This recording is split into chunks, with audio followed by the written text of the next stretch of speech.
Hello. तर काल होती बाळाची 12वी आणि आमच्या इकडे ना 12व्या दिवशी बाळाचं बारसं घेतात. पण आमचं असं ठरलेलं नव्हतं की 12व्या दिवशी घ्यायचं म्हणून.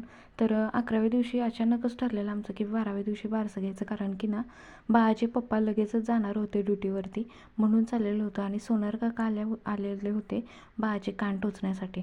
नंतर ना इटाळ्याच्या ज्या सगळ्या बांगड्या आहेत ना त्या सगळ्या काढून ना चांगल्या म्हणजे नवीन बांगड्या अशा भरत होते आणि गल्लीत सगळ्यांनीच भरलेले होते. तर ते चाललेलं होता कार्यक्रम. आणि बारशाच्या दिवशीच दुपारी एक पार्सल आलेलं होतं. तर ते बाळासाठी मागवलेलं होतं. तर ते ना अगदी जवळच्या व्यक्तीने मागवलेलं होतं बरं का बाळाच्या. तर इतका बाळावरती जीव त्याचं की बोलायचं कामच नाही. पण ते जवळ नसून सुद्धा लांबून एवढं प्रेम दाखवते ना, ते त्यातच खूप आलं. आणि असं नाही बरं का, वस्तू दिली म्हणूनच ते प्रेम असतं.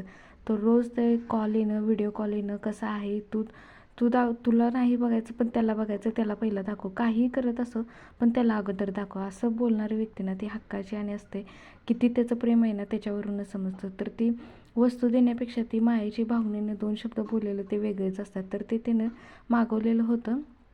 तर ते छान आलेलं होतं. आणि दुपारी अशी लगबग चालू होती, कारण की पावसाचं पण वातावरण चाललेलं होतं. काही काही सामान आत ठेवलेलं होतं, काही काही सामान बाहेर होतं. मंडप घातलेलं होतं, तो मंडपसुद्धा असा घातलेला होता की पावसाने भिजू नये असा मंडप तो घातलेला होता. आणि पाळणा वगैरे सजून झालेला होता. तर बाकीचं आणि काय काय राहिलेलं होतं. तर आमच्या बाळाचं बारसं असं छान झालेलं होतं. आणि तुम्हाला नाव आवडलं की नाही नक्की कमेंट करून सांगा.